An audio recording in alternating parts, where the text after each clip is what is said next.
Welcome to Mummy. The mummification process used by ancient Egyptians was highly ceremonial in nature. The different types of mummification took into account the social level and richness of the deceased and even included animals. The most expensive was that reserved for the pharaoh and the royal family, as well as some of the wealthiest members of the court.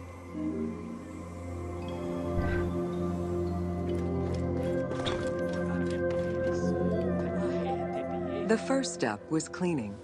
Once bodies arrived at the mummification site, they were placed on inclined tables while the bodily fluids drained away. They were then cleansed by priests until they were deemed ready for the purification process.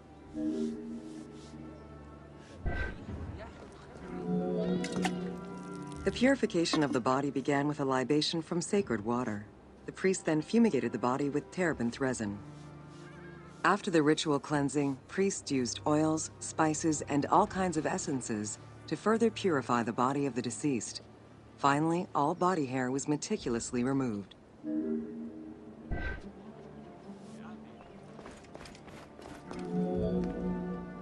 Once the body was properly purified, embalmers removed the organs, following very specific procedures.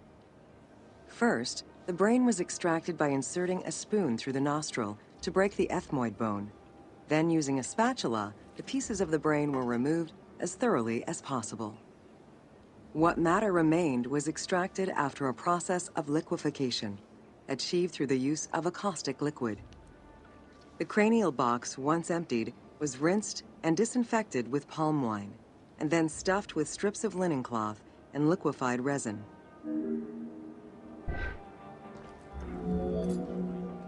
After taking care of the brain, embalmers made an incision on the left flank and carefully set aside the viscera. The inside of the body was also rinsed with palm wine. Then the embalmers filled the belly with pure myrrh, cinnamon, and other perfumes and sewed it shut. The removed viscera were washed in palm wine and packed in crushed herbs before being placed in canopic jars.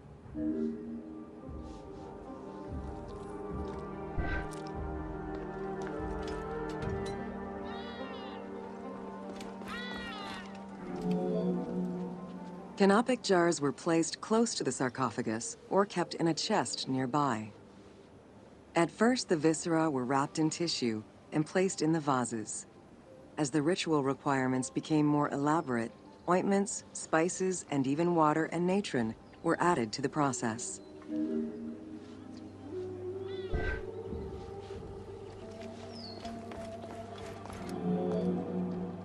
Towards the middle of the New Kingdom, canopic jars assumed the appearance of the four sons of Horus. They were known as the protectors of the viscera. These protectors had their own guardians, each a goddess of the dead. Imseti, the human-headed god, protected the liver and was protected by the goddess Iset. Hapi, the baboon-headed god, protected the lungs and was protected by the goddess Nephthys. Dumut-Ef, the jackal-headed god, protected the stomach and was protected by the goddess Neith. And finally, Hebesenuef, the falcon-headed god, protected the intestines and was protected by the goddess Selket.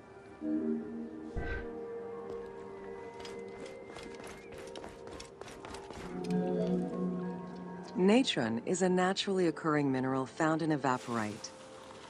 These sedimentary rocks are made up of mineral salts and were generally mined from lake beds in Egypt.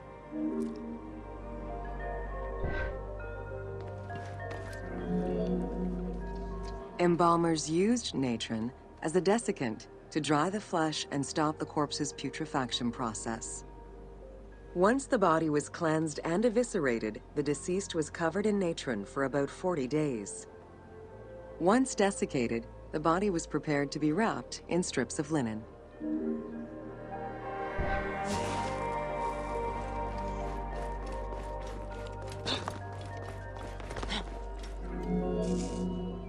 Once the body was fully desiccated by the natron treatment, embalmers oiled, painted, and sometimes even added hair extensions or a wig.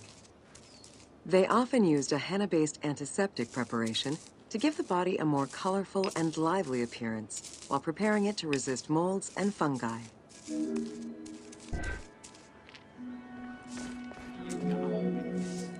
Next came the phase which gave mummies their most well-known appearance, the wrapping.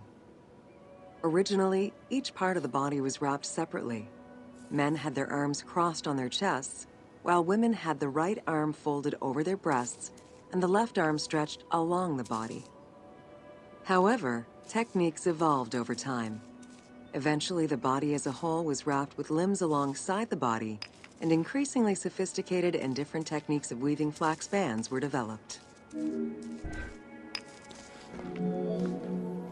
In addition to the jewelry and amulets arranged on the skin of the deceased, amulets were also carefully inserted into the weaving of the linen strips.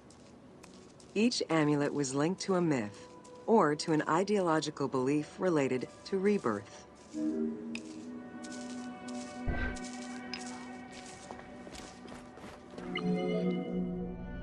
Masks were an important part of a mummy's finery.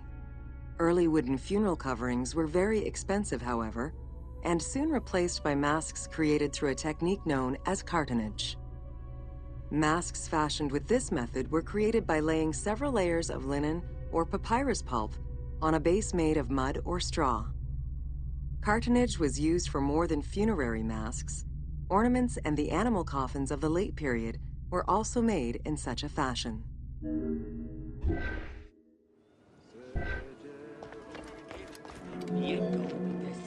Cartonnage evolved to cover the entire body of the mummy during the 22nd dynasty.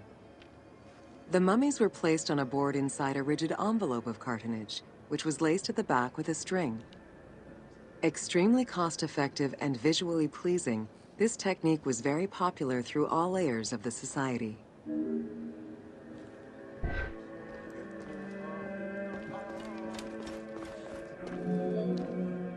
Cartonnage envelopes were usually covered with inscriptions and polychrome decorations, specifying the names and titles of the deceased, scenes depicting daily life, or decorations specific to the funerary world. This was a true gift for Egyptologists eager to study the funerary rites of the ancient Egyptians.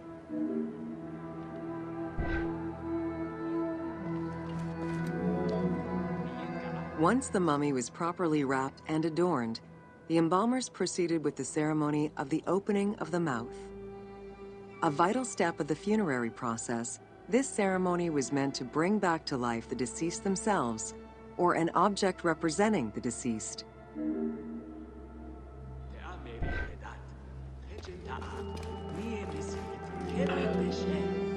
There were no less than 75 different stages for the opening of the mouth.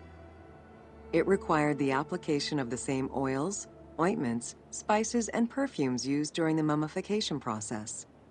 Makeup was sometimes part of the process as well.